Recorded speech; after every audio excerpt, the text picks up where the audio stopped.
Best laid plans of mice and men, right? All right. Welcome back to another episode of Tales from the Service Industry. I'm your host. My name is Bill. I'm here again tonight with Miss B. Hello. So welcome back. To change up tonight over what we've been kind of talking about, I had a conversation with an acquaintance that kind of threw a little bit of shade on some of the things that we were sharing in the podcast. Basically kind of referring to our conversations as like pointing out Karens and Kevins and whatnot. But in the conversation, there were a few things that kind of came away from it that I thought, hey, you know what? There's some validity to this. So let's dive into some of these things. One of the things that had been brought up was why hotels don't renovate. So I thought that was actually a pretty good question. So let's talk about that for a little bit. In my experience with renovations, most hotels don't really see necessarily a boost in sales and whatnot from renovations. It's really more about keeping up with standards and expectations and whatnot. But renovations are not cheap.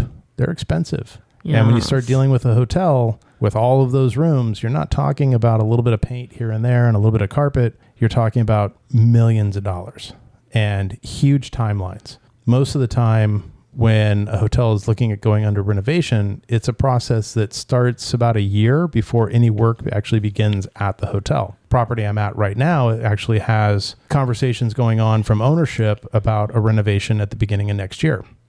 Well, okay. So that's good, right? Yeah. But to get from here, where the conversation is talking about having the renovation to actually having the renovation, there's things like designers that have to be brought in to design the room. There's architects that have to come in to, do the measurements and the calculations, so on and so forth. Everything has to be manufactured. And very little is manufactured in the U.S. as far as the furniture goes. It all comes from overseas. Wait, you don't just go to IKEA and get the furniture? Yeah, you load it in your car and take it home and start assembling with an Allen wrench. I need 600 bed frames.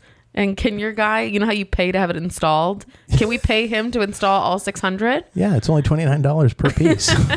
That would be great. Oh my God.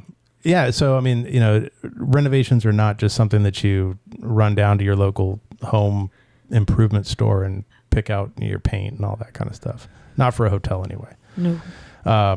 For example, one of the hotels that I was at was a 200-room hotel. It had a $4 million renovation, which you do the math and carry the zero and everything else. And it's, $20,000 per room, which that's a sizable amount of money. But the reality is that only about 25% of that was for the costs of materials. The rest of it is the labor. It's storage, it's disposal, it's the shipping, it's A, B, C, D, all the way down the line. And $15,000 of that goes to kind of the ancillary costs of the renovation itself. So it's not cheap. No. And besides the fact it's not cheap, it just takes so much time to get all these things, make them happen. And God forbid you want to change something or move something. If you even move a pillar, do you know how many permits and people and inspections that have to happen? How long and expensive that takes? Oh, yeah. It's wild. Well, so the hotel that you and I had worked at together, when they were trying to plan that renovation, there was a piece of furniture that had to be completely redesigned because our ironing boards, the legs were wider than what the furniture piece had been designed for. Oh, man. And it held things up because the ironing boards we had a leg that was like 3 inches wider than the one that had been designed for. Oh my gosh. Yeah. Little things like that. And you don't know until, no matter how well you plan, how much you measure, the items get in there. And it's like, oh, guess what? That doesn't work. Yeah. Oops. Whoops. We need all new. They did that at my last property, the shower doors. It was one of those wooden barn door sliding things. Mm-hmm. And they hadn't thought of this, but when you open the entryway door, the door was just a little bit too thick. So, you design all these pieces and everything's measured quite properly, but they hadn't thought of when you open the flippin' front door, it would hit the bathroom door if the bathroom door was shut. So you couldn't enter the room if the bathroom door was shut. So they had to completely redesign all the shower doors, and that delayed all the rooms coming back because they had to get temporary doors to redesign the shower doors. Oops. Right? And that's all it costs. It all falls into the renovation cost, right? Mm-hmm. And that takes us to something else, and that is when a piece of furniture is damaged by a guest, you can't run down to your to your point, your IKEA or whatever, and pick up a new one. It's all custom furniture. It's all made overseas. So somebody graffitis into the kitchen table. Number one, I'm going to charge you. But number two, how do I now fix that table? Well, Bill, I'm going to be a guest, and let's say they're listening to this and they don't understand. Why does it need to be a custom furniture? Why don't you just go to a store and buy 600 of them? Because that's not how it works.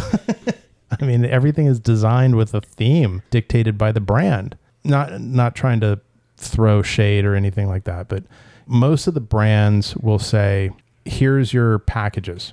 So you can have package A, B, C, or D, but it has to fit this decor style, this theme. That bar top table that I can pick up at IKEA doesn't fit the theme of the room. It doesn't fit the mandate of the brand. And also that IKEA furniture is not going to hold up to how many guests come in and out of those rooms on a daily basis. Like what you use in your house will not work in a hotel. What? You mean press board's not good enough? It's got to be solid wood? It has to be a steel frame chair? I don't understand. Yeah. That's... Yeah. And I think that's to go further down this rabbit hole. When it comes to like the carpet in the room, the carpet's all custom milled. You can't go down to a carpet supply place and pick up a few yards or to redo a single room. It has to be custom milled. One of the hotels that I was at, we had exactly that issue. And I'd been through enough renovations leading up to it that I knew that. So when the renovation was being planned, we actually pre-ordered additional material, specifically for the sofa beds. The hotel that I was at, we had a upholstery place that was nearby that I actually ended up giving them the bolt of material. They took measurements of all of our sofas. And whenever we had a guest that damaged a sofa, I would just send them an email or give them a call and say, hey, I need X sofa cushion. And 3 or 4 days later, they would drop off a totally brand new cover for me. Wow. Which was great because, there was times that I had people that would let their kids stab the cushions with steak knives and things like that. Or Dougie hiding a stash. Or a druggie hiding a stash, yeah. His football bag of weed. No, that was just left in the room. All right. Pretty obviously. But, that takes us into the conversation point about what do we charge for these kind of things? Yeah. That sofa cover that got stabbed with a steak knife, for me to get that done was about $100 in labor costs. And that was with me providing the material. Yeah. So when I would charge a guest, even just a flat amount to cover the cost, people would lose their minds. Yeah. Well, I'm not the one that let my kid stab the sofa with a knife or a pencil or, draw on the vinyl with an ink pen or what have you. You're responsible for those things. Yeah. I opened the Legoland property a million years ago, and we had a very hefty deposit when you checked into the rooms, and the guests would not understand why there was such a huge incidental hold placed on their cards. But inside each one of those rooms is a Lego built figure, like a statue made of Legos. And it would happen that people would damage it because, there's children in the room and they do something and they break it.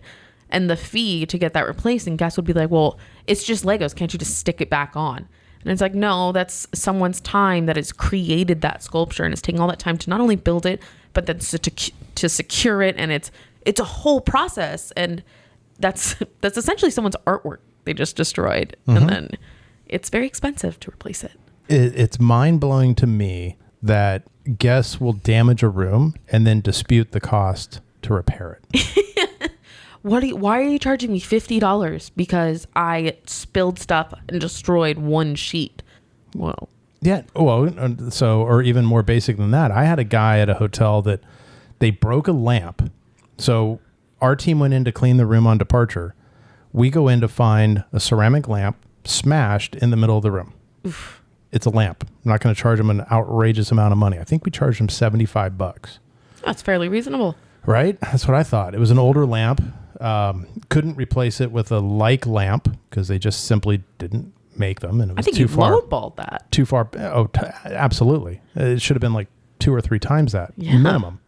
But we were not able to source a lamp that was exactly like that anymore. It was too far past the prior renovation. So that was literally like, jump online and find a lamp that's reasonably close and so on and so forth. That guy got so angry, like ballistically angry. He complained to the brand. He complained to the hotel. He flamed us on every single review site that he could possibly find, claiming that they didn't break the lamp.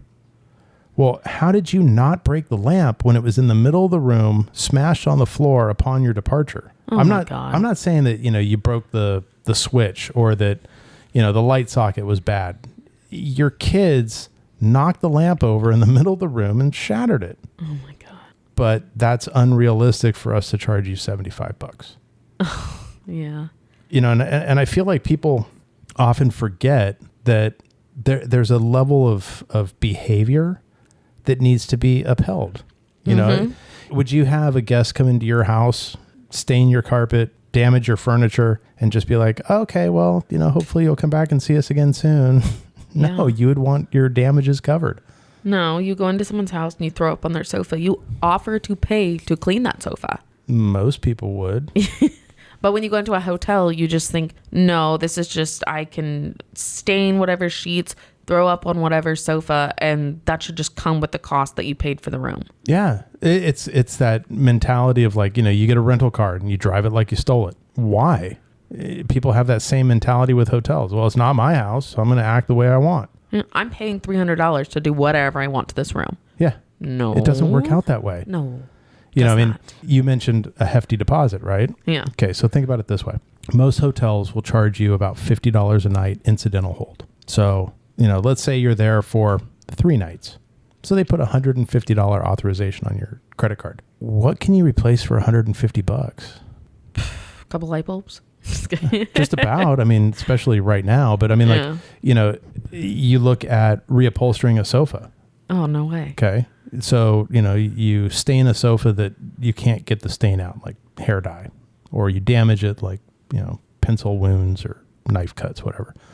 Even if I had the fabric, you're looking at a minimum of $800 to $1,000 to have it reupholstered. Yeah, and then don't forget about the time the room is out of order because you can't sell it. Lost revenue. Yeah. Same thing goes with smoking in a room. People complain nonstop. I'm sure you get it all the time. Oh, yeah.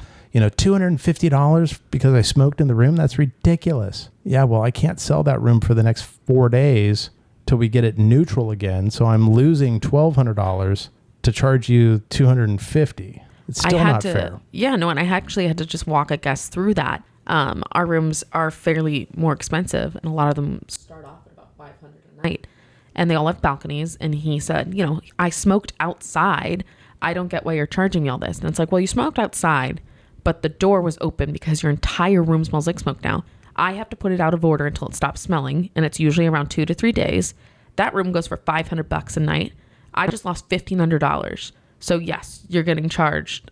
I think our smoking fee is like about $500. Mm-hmm. And that's only one night that it's out of order, and not counting all the times that, we're spraying it, we're going in there, but you're losing us money. We're charging you a fraction of the cost that we're losing out because you needed your cigar on the balcony. Well, forget the fact that California law says that you can't smoke in the building at all. The brand says every room is non-smoking. You can't smoke in the room at all. And then you make the decision on your own to just smoke in the room. Hello? I'm sorry, dude. Although I was going to say, do you do that in your own home? But I guess these people just might. Yeah, they probably do. Yeah. Which it's funny, you talk about behavior like smoking on the balcony and such. On Sunday, I had to go out and talk to a guy who was smoking a cigar at the pool. Okay. If he would have been out there by himself, I really wouldn't have had a problem with him smoking out there. There's no other smoking area at the hotel that you can sit. It's all kind of, standing room, and it's really not the most conducive for being there for a long period of time. So if it would have just been him at the pool, I would have been probably okay with it. But, the whole pool area is full of families and kids. So I'm not going to let him just sit there and smoke. I'm going to address it. The irony is that he was literally sitting in front of the no smoking sign. Should have taken a picture and then showed it to him. And do you see a problem here? Well, I wasn't going to be that petty, but, I let the guy know, hey, look, I'm sorry that the pool area is non-smoking. And instead of apologizing, it was, well, where am I supposed to go? Well, there's designated smoking areas. You're choosing to sit here and smoke. Would you like me to walk you there? Yeah, that was pretty much about where I was going to go. He took offense to the fact that I was asking him to just play by the rules. Yeah. You know, abide by the fact that it's a non-smoking area and be courteous to the rest of the guests. So I was about to say, it's not even the fact that it's a rule and you're breaking it, because that's one point. But then there are children here. This is a family environment. Secondhand smoke. Do you know how damaging that is? It's more damaging to the people around you than it is to you. These kids are not choosing to smoke, but you are forcing that upon them. That's not fair to them. No. You know, it made me think about the fact that oftentimes we are put into situations where we have to be the bad guy. Yeah. I've always trained our front desk agents to be yes people. You know, so if you have a request, if you have a need, the front desk is trained and capable of helping you and saying yes. When it goes beyond what they can say yes to, that's when it comes to us. Yeah. And we're here to say no. Yeah. You know, so we're constantly put into a position where we have to say no to a single person and risk upsetting them for the greater good. You know, because if I have 200 rooms or, you know, whatever your number of rooms, and I've got one person that's being disruptive, I'm going to ask that person to leave the hotel. Yeah. Because, you know, why am I going to sacrifice 199 other guest experiences for that one person that doesn't feel that the rules apply to them? Yeah. You know, and that was kind of the way it was with this guy that was smoking a cigar at the pool. Yeah. You know, well, why do I have to leave? Sorry, I have to make a list for you. It's a non-smoking area. It's designated. There's kids that are playing. Go somewhere else. Yeah. I mean, I get it. I feel like it's an argument we heard a lot of too during the pandemic, even with masks when they were required. And people are like, you know what, that's your choice. You want to wear a mask. Why do I have to wear one? Yeah, it's not a law. Yeah. And having to explain to people how their actions affect others. I just never thought I'd have to have that conversation so many times. And that's still prevalent even with smoking. Why do I have to stop smoking? It's my choice. It's my body. I want to smoke. Well, think about how you're affecting everybody else around you. Yeah, it's my room. Why do I have to turn down the music? Yeah. I am paying for this room. I get to party as loud as I want. Okay. So are you going to pay for all the other rooms on this floor? Are you going to pay for those? Are you going to rent them all out? No. You just want this room? Okay, well, your music is occupying all these other rooms. So unless you want to pay to occupy those rooms as well, you need to keep the noise so you can only hear it in this room. What makes me laugh about those is a lot of times you get those people that are like, you know, oh, this person absolutely is doing the wrong thing. And then they do the wrong thing themselves. And when you bring that to their attention, it's like, why are you bringing this to me? Because you're doing the wrong thing. Like what? Well, party in the room is a good one. Yeah.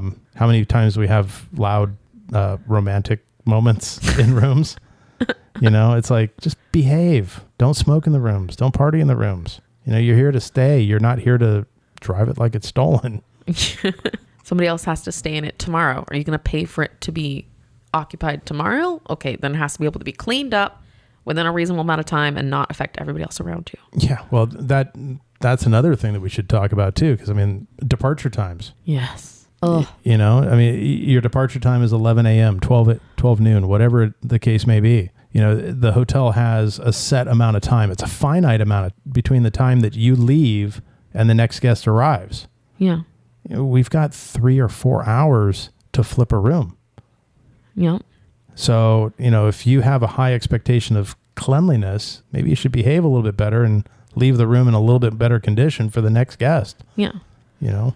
And one of those things that I feel like it's good to clarify too, I get asked this regularly, especially on Sundays. It's, well, I know you're not sold out tonight. Sundays are really slow. So why can't I stay until 4:00? Nobody's staying in here tonight. That's the same person that has a reservation for today, checking in at 4:00, that comes in at 6 a.m. and says, yeah, I've got a reservation for today. I want to check in. And it's like, okay, well, we have X amount of staff. They need to clean X amount of rooms. So that way tomorrow we don't have to have quadruple the amount of staff, which it's not even possible to clean that many more rooms. The people are already here. They're scheduled here to clean this room. If you do not depart till 4 or 5, that room does not get cleaned, and we do not have people to clean it the next day. I mean, hotels are not automated. It's all manpower, woman power, people power. People power. It's all people power. So, yeah, I mean, you know, departure times are not really like a suggested retail price. It's a set time. You know, checkout time is noon. You know, and I understand you've got rewards members, you've got some guarantees for late checkouts and things like that. But that's really more the exception than the rule. Yeah. You know, people They only say that because it's only a fraction number of people. Like, it's true. We can manage having a couple 3-4 p.m. late checkouts. But if everybody had that checkout time, you would not get to check in when you want to check in. No, your room would be ready at 6 o'clock at night. And, you know, that kind of brings us to one point also along this lines, early check-ins. Mm-hmm. And I have guests, this literally happened yesterday, lose her mind on me because she could not get an early check-in. And to listeners out there, if you really want an early check-in, I get it. I've traveled too. I've driven through the night. We get there really early in the morning and we just want to sleep. I get it. I've been there. But because I've worked at a hotel, when I go to the front desk, I say, look, I know I am super early. I know you definitely probably don't have a room by now. But is there any way when a room becomes available, I don't even care what type of room it is, any room that's got a bed, I just want to sleep. And most of the time they're able to get me into something semi-early. Mm-hmm. But if you come up to us and say, I'm demanding an early check-in and I booked this exact bed type, I want the water view. And no, I don't want 2 beds. I want 1 king. The more specific you get about the exact bedding you want, about the exact view you want, about the exact location you want. Like this individual who wanted in a specific room. No, I want 381. No, I don't want any other room. I'm here every other week. What do you mean it's not ready right now? And it's like, well, somebody stayed in there last night. And, you know, we give them the same checkout that you get, and we do have to clean the rooms, but early check-ins, it's just not guaranteed. Yeah. Or when the guest says, well, you need to have them move. Oh, God. It's like, really? Okay. How's that going to go over when a guest says you need to move out of the room that they want? Yeah. It's not going to go over. So how are you going to feel when I tell you, yeah, you're here once a week? I have somebody here 3 times a week, and they like that room too. If we were to use your argument, because you're here once a week, we should kick them out. Well, because this other guest is here 3 times a week, we need to kick you out. Yeah. How would that go over? Oh, God. I would get right? Smacked. But yeah, the early check-in, late checkout, there's reasons we have these specific times. It gives us enough time to clean all the rooms and clean them to our standards to make it amazing for your stay. If you come in at 6, 7 a.m. and demand to check into a room when people haven't even left, and I have to explain that so many times, be like, they're like, why isn't the room ready? I requested an early check-in. I said, sir, it's 9 a.m. Our checkout isn't till noon. So there's still people in there. Well, when is it going to be ready? When people leave, and then we can clean it. Do you have a time frame? I'm sorry, sir. I don't know what time Bob is going to be getting in the shower and then what time he's going to be getting out of here. So he's going to wait till checkout time or he's going to milk every minute on that clock. No, I'm not psychic. You're going to have to wait. You're not? I know. I'm not psychic. Come on, Miss B. I know. I can't tell you exactly what the weather's going to be. I can't tell you exactly what room you're going to be in when you want to check in early. There's a lot of factors that go into that. Yeah. I mean, I haven't had that specific of a complaint in a long time, but I get a lot of I'm due to check in today. I want to check in now. And it's like 6 o'clock in the morning. That always cracks me up. I've literally covered a night audit shift that happens. I'm confused and disoriented. I'm like, it's 6 a.m. Yeah, your reservation is for tonight, checking in at 4 to depart tomorrow at 11. It's not checking in at 6 a.m. today. Have you had, because again, I've had to cover night audit shifts, somebody come in at midnight. Oh, yeah. At 1 a.m. and say, yeah, I'm here to check in for my reservation. I go, that's not till tomorrow. And they're like, no, it's technically today. I'm just like, no, it's at 4 p.m. tomorrow is check-in time, but it's still the day. I'm like, no, if you'd like to pay for last night, then you can check in now. Yeah. But it's a full another night. Yeah. Well, let's take a look at your confirmation, because on your confirmation, it shows arrival today at 4 p.m. But I'm a rewards member, and we value that, and we'll value your reservation at 4 p.m. this afternoon. Yes. A lot of times if hotels have the rooms, they'll do you the solid and get you checked in as early as possible. But it's unrealistic to demand to check in that early. I mean, most of the time, early check-in is an hour or 2 ahead of the scheduled check-in time, not 8 hours ahead of that. Yeah. 12 hours ahead of that. It's not going to work. No. And again, for a lot of us hotels that are at high occupancy, there's still someone in there. I'm not going to kick them out because you feel entitled to getting an extra 6 hours out of that room. Mm-hmm. No. Yeah. My favorite is then when they start haggling with you over the room rate too. Oh, God. No. Well, I booked this reservation. The room rate is at $300, but I'm a AAA member. Well, did you tell that to the reservations at the time of booking? Oh, no, I'm just going to tell you now. Okay. Well, we're going to honor the rate that you booked, but I'm a AAA member. Well, then you can cancel your reservation and rebook it on a AAA rate. Well, how much is that? Well, tonight that would be X amount more than what your reservation's currently at. Yeah. Yeah, but I made this reservation 6 months ago. Yeah, you probably should have said you were A AAA member 6 months ago? whatever 6 months ago. Yeah. Yeah, logic. No. Yeah. And then I love too that they think, well, I paid X amount last year. Ugh. I get that so much right now. So much. Well, when I was here 5 years ago, it was only $100. Why is it so expensive now? Well, I mean, 5 years of inflation and pandemics and supply chain shortages and everything else. No, but it's amazing because right now they're comparing it to when we were in the height of the pandemic. And they're my room was literally $300 last time I was here. And I said, yeah, we were in the middle of, the COVID pandemic with all the restrictions. So the hotel was at a very low occupancy. So demand wasn't as high.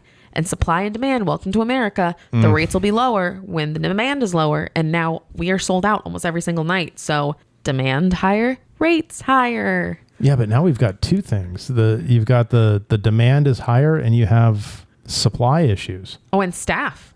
Staff. Our wages are through the roof. Yeah. In order to get someone to check you in order to get someone to make your bed, we now have to pay them. Let's avoid hourly rates and just talk percentages. No, that's what I was about to say. Is it like double the amount? Or it's probably not double, but. No, I mean, we've seen about a 25% cost increase on just labor. That sounds accurate. Yeah.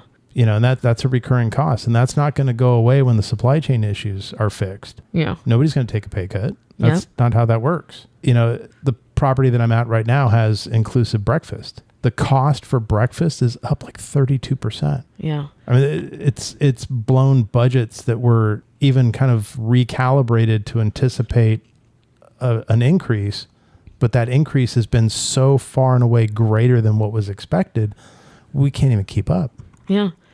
So no, we don't just randomly make up numbers just to put the room rates at. There are many factors that go into it. Just because you paid something however many years ago doesn't mean it's going to be the same this time. Doesn't mean I'm going to honor that rate or anyone. It's not, our computers aren't just like some magical thing. We just type in a number and everybody in corporate, all those people will just be like, yeah, that's fine. Yeah, you make your own rate. But I want to haggle. Okay. Let me go ahead and give you driving directions to this great motel down the street, and you could pay much less there. Yeah, but I want to stay here.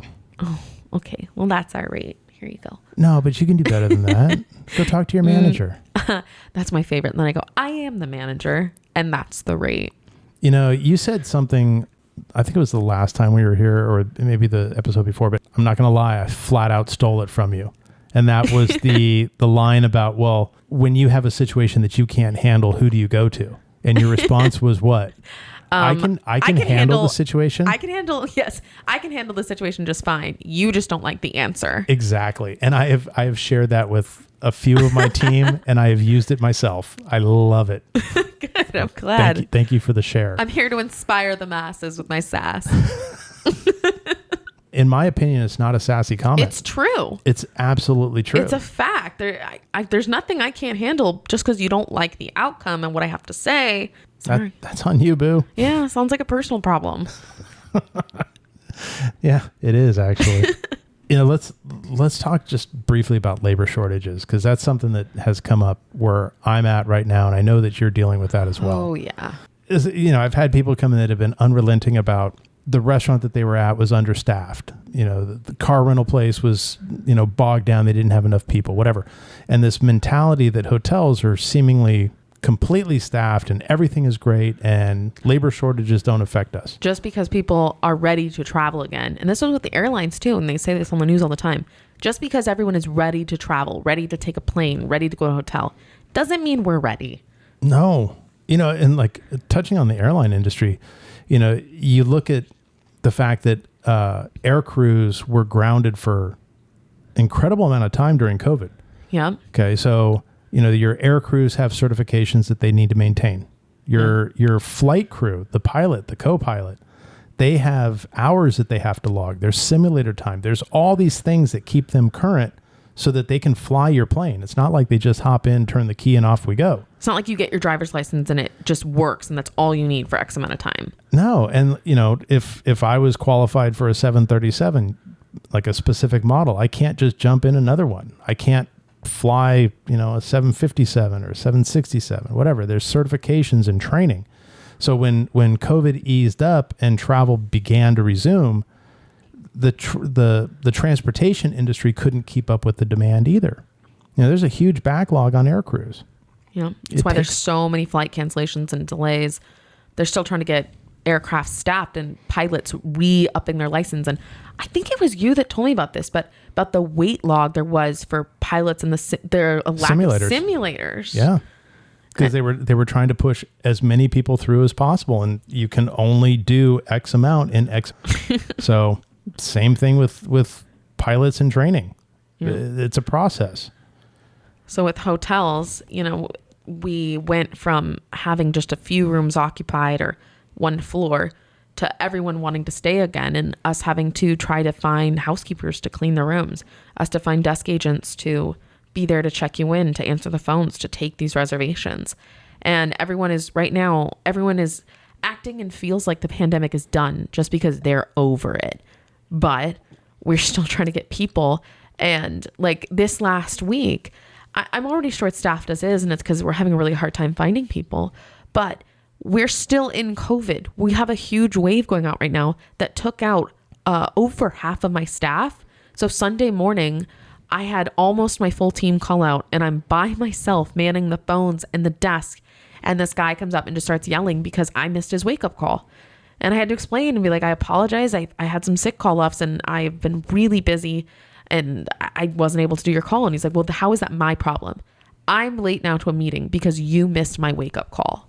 And without having to say, sir, COVID is still a thing and I'm not able to predict when I'm going to lose 4 team members due to COVID. And without saying like, dude, I'm doing my best.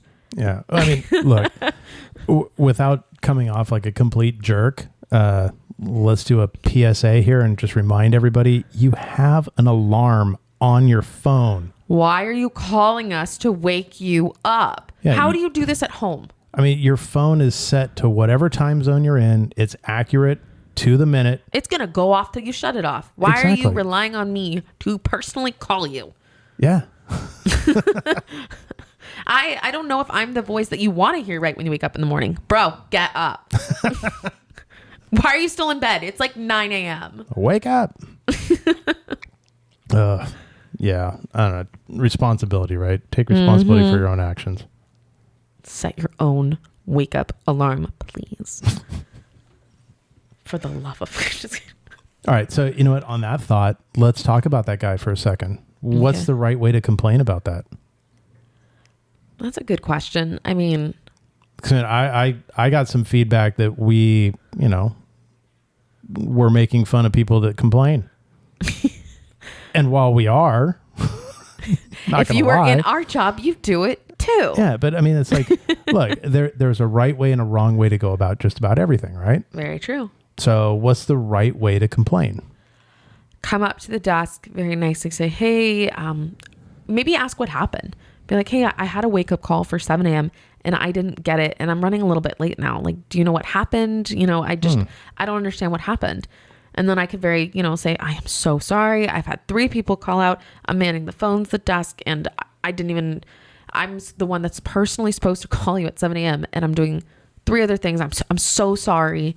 And then just be nice, be a nice human being, try to understand, I'm sure you have a job. I'm sure sometimes you've had a crazy day where everything has gone wrong, and be understanding and be like, you know what? I totally get it. Like, you can't anticipate people being sick, but I'm running late to my meeting and, I'm just kind of disappointed with my stay. And then I'd be like, you know what, sir? I totally get it. I'm so sorry you're running late. Can I help you get a ride? Are you running off? Did you not have time for breakfast? Can I get you something to eat? And offer to get him a coffee, offer to grab something from the cafe for him. Like, there's a way to talk to people where you don't just throw your keys at them and yell at them and say, what are you going to do for me? Mm-hmm. I was talking about this the other day that, on YouTube, Karen videos are one of the things that get a lot of views. But because it gets a lot of views, people take that as that's how you're that's how you're expected or allowed to act. And that's just not the case. No, I just think of it like, and I would love to say to that older gentleman, be like, dude, I am somebody's daughter. Is this how, if your daughter made a mistake, or if your daughter, God forbid, got overwhelmed, would you just yell at her and throw your keys at her? Is that how you would talk to her or somebody No, I'm a human being too. And just yesterday, I had a lady make my desk agent cry. And it was for the stupidest thing. She just couldn't find a reservation. This lady didn't have a confirmation. And she laid into her so that she just came running into the back just because this lady was so mean to her. And I went out there and I was just like, you can't talk to people like that. I don't understand that. I mean, is it an ego thing? Does it just make them feel good to belittle someone that far down the line that it breaks their spirit and makes them cry? I don't know what goes on in these people's heads, because when I come out there and I have this look on my face that's like, I dare you to yell at me right now. Yeah, and I'm just like, is everything okay? And they're like, oh, yeah, she just couldn't find my reservation. And she didn't dare talk to me like that. Mm-hmm. But then I said, you really upset my agent, and I want to let you know that it's not okay to talk to people like that. And if that happens again, I'm going to have to ask you to leave. And then she's like, oh, I mean, first they always try to make excuses for their behavior. But then I said, no, it's not acceptable. You can't treat people like that.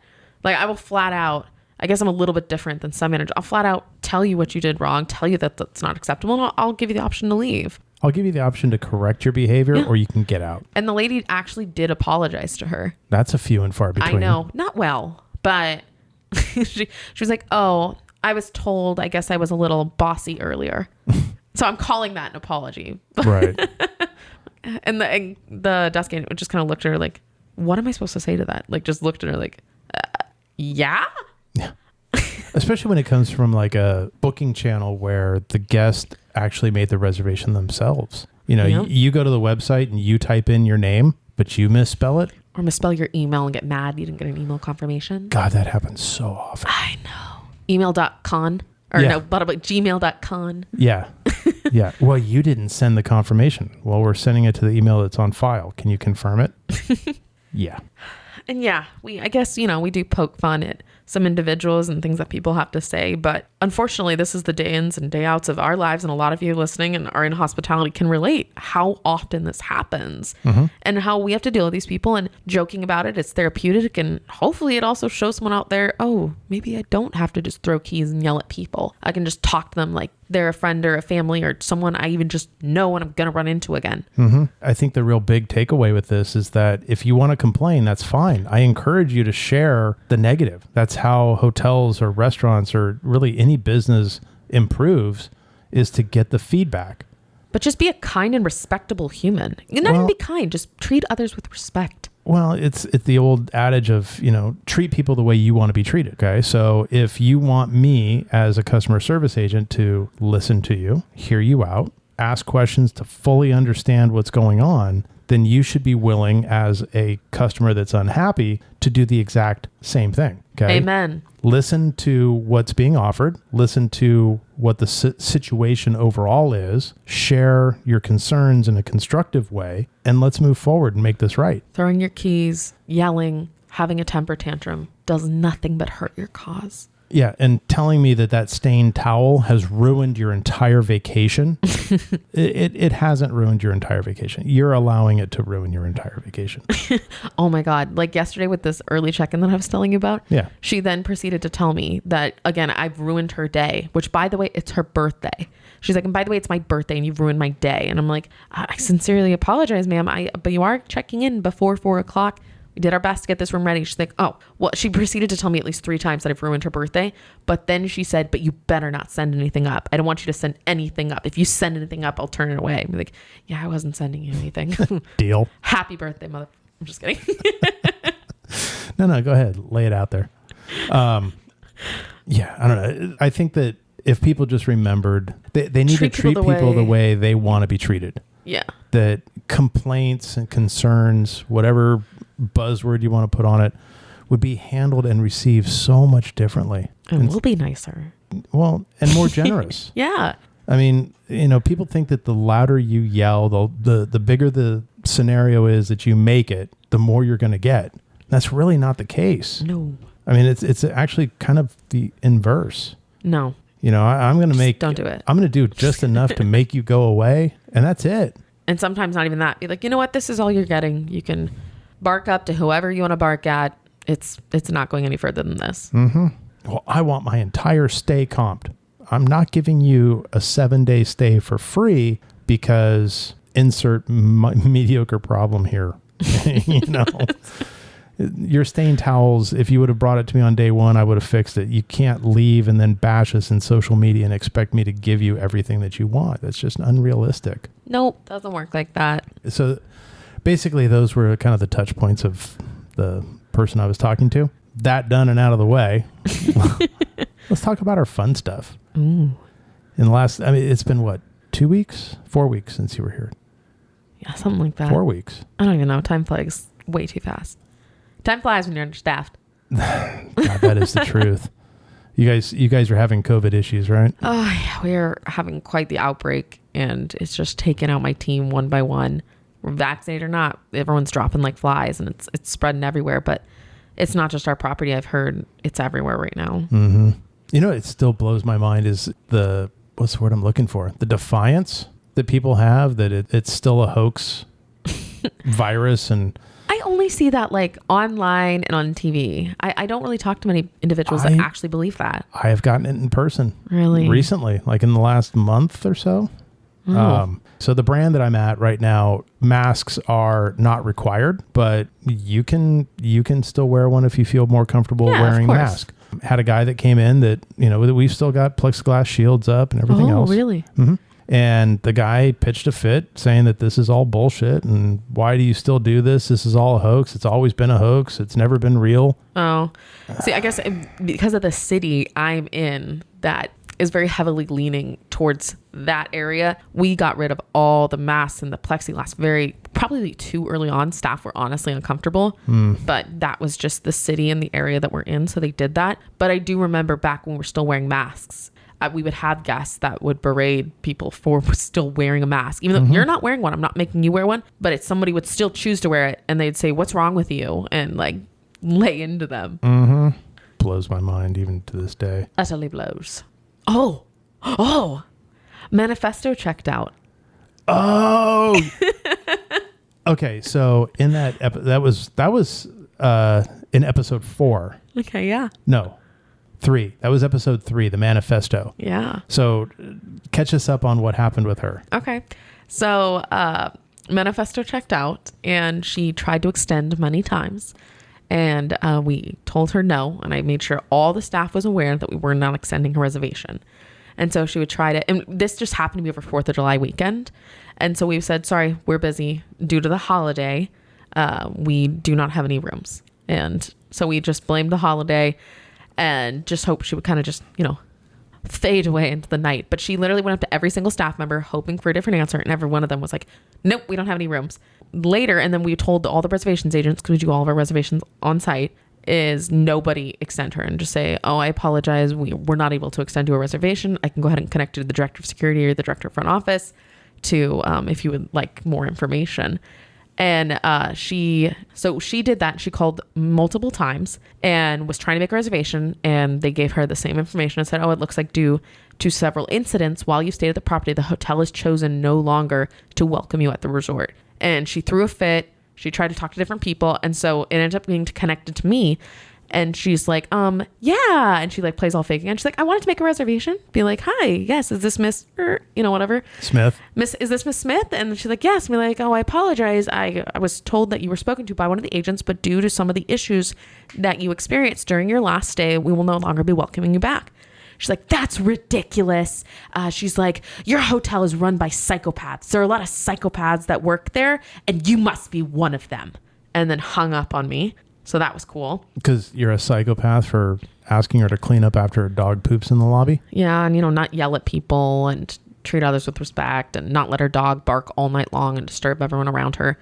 And I said, I'm like, I even said, would you like me to go through some of the incidents that occurred during your stay? No. Well, maybe if you would have changed the oxygen in her room, you wouldn't have had that problem at all. Darn it. I left my oxygen tank in my car. But so that happened, right? And so about maybe a week later, it was probably even just a few days. She came into the hotel overnight at around 2-3 a.m. and tried to check into a room. And the night auditor refused to check her into a room and said, I'm sorry, 1, it's 2-3 a.m. There's no rooms. 2, I don't have a reservation for you. She's like, well, I just want to check in. And he said, I don't have anything. So then she proceeded to go into the lobby and slept in the lobby all night long. And talking about staffing issues, we have security. They're there 24 hours a day. We have a big security team. The newbies were on in the evening, and apparently, front desk calls to get security to go, and they go over to her and they kind of just look, she's sleeping, and they just tell her, ma'am, you can't sleep. She's like, I'm not sleeping. I'm listening to music. But they never kicked her out. So then I get a call. My front desk agent comes in at 6:30 a.m., calls me on my cell phone at 6:30 a.m., wakes me up, and they're like, hey, yeah, Miss Smith is here. She's trying to check into her room. She's been here since like 2-3 a.m. and she's sleeping in the lobby. Can we call the police? Yes. I said, yeah. I said, security hasn't already? She's like, no, I don't think they know what to do. And I said, please call the police. I will be in there shortly. The police came, literally told her she had to leave. She couldn't loiter. She did not have a reservation. She wasn't welcome on property. And then she's like, no, I want to stay here, this and that. They're like, they said you're not welcome here and you don't have a reservation. You need to leave. And she's like, fine. And she walks out and the police are literally following her to make sure she leaves. And she's like, you can't follow me. And said that to the police officers. You can't follow me. And the police officers like, actually I can. Yeah, we can arrest you if you don't leave. Yeah, so they almost arrested her. They made sure she got off property. Then 3 days later, Crazy Pants comes to the valet stand. Because I forgot a part. When she was trying to check in, she was telling some sad story about her dog and her car. They got stolen. Oh, is this along with her cell phone that her dog stole? Right. So when she's trying to check in at 2-3 a.m. and we tell her we're not honoring a visitor, she's like, my dog got stolen. My car got stolen. So 3 days later, she comes back to valet to see if her car's there. What? So she had valeted her car. So it wasn't stolen. It was here. And so she got the car. And I'm calling security. I'm like, Miss Smith is here. Do you guys want to make sure so they come and they actually called the police to get her to come, but she had just didn't cause any more of a stink and took her car and left. You know what the real shame in all of this is that you had, when we were talking about this in that one episode, is that you had shared that her daughter is aware of her diminished capacities. Yeah. And they haven't taken the steps to get her the help she needs. Well, okay. Speaking from personal experience, so it's a lot harder sometimes said than done. Like if she hasn't been arrested, if she hasn't to actually, especially in California, it is so hard unless you want to go get help. Nobody can make you get help. True. Even if you're diminished capacity, if she was, unfortunately, I know this from experience because of what my significant other does. If a family member can't check her in to a mental health facility without her permission. Right. And I'm not saying that they need to go that far. They need to play a more active role in her life. Yeah. And who knows what her family has tried to do or has done. But what I want to know is how she has all this money. She's driving a nice car. She's affording our hotel for as many nights as she wants. And again, we're not cheap. Who gave Crazy this unlimited spending budget? Well, let's go easy with the crazy word. All right. Don't cut that. Clap. Okay. Rewind. Who gave this lady this spending budget? Right. We're a lot more expensive than rent. She's gone. And her little dog too. In the basket on the front of her bike. Yep. Free Toto. I don't really have anything else at the moment. No, just everyone remember to set your own wake up calls on your phone using this really cool thing called an alarm. Yeah, that's probably already set on a normal cycle. Yeah. Be nice to other humans. Be nice. It's definitively underrated. Yeah. And tip your front desk agent. Just kidding. Just instead of bartender. Well, tip them too. Yeah, you could tip them. And your housekeeper, guys. Actually, if you're going to tip someone, it should be your housekeeper. Oh, God. You know, that job is hard. Yeah. Do you make your bed every day? No. Yeah, but our team does. And not just in a normal where we just, put the sheet over and no, they tuck it and oh my gosh. It's all stretched out. It's all perfectly done. The pillows. Yeah. taking off that pillowcase and putting on 3 more. Tip your housekeeper. Yes, a lot. Because they put their hands in 17 different toilets every day. Mm-hmm. And make 17 different beds.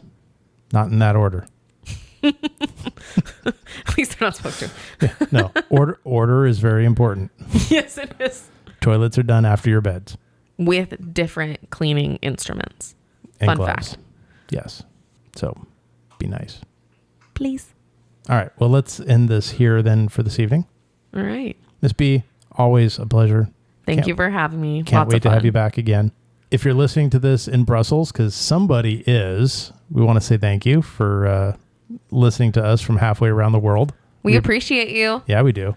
More episodes are on the way. If you're in the service industry and you have a funny story you'd like to share, we'd love to share it. We'll give you some shout outs and a little bit of credit. You don't have to use your real name. You can make up a name if you like. You can email us at talesfromtheserviceindustry@gmail.com. You can find us on Instagram. You can find us on TikTok. You can listen to us on whatever your favorite streaming platform is, from iTunes to Amazon to Spotify. You name it, we're there. And we'll see you again in 2 weeks. Thanks for listening.